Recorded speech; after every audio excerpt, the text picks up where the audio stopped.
ভারতবর্ষের যে বিশ্বকাপে অংশগ্রহণকারী খেলোয়াড় ইউসুফ পাঠান, তার সঙ্গে আজকে আমাদের সর্বস্তরের তৃণমূল নেতা কর্মী, সাধারণ কর্মী, জনপ্রতিনিধি সকলের সঙ্গে একটা পরিচিতি পর্ব ঘটানো।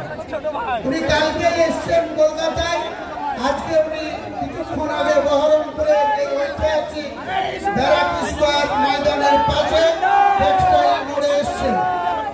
আমরা যত যা কথা বলি, রাজ্যের 42টা লোকসভা কেন্দ্রের মধ্যে অবশ্যই চ্যালেঞ্জিং কেন্দ্র এই বহরমপুর 10 লোকসভা কেন্দ্র।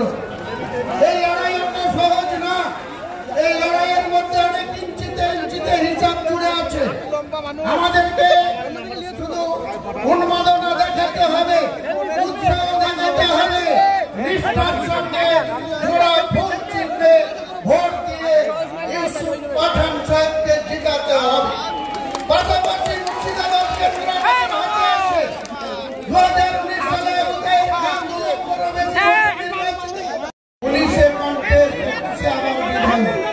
আমরা এটাই বলতে চাই।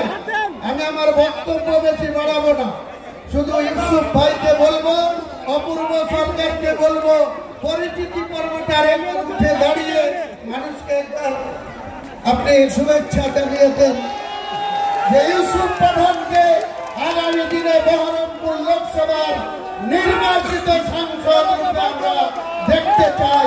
এই শপথ নিয়ে উপস্থিত সর্বস্তরের কর্মীকে সালাম।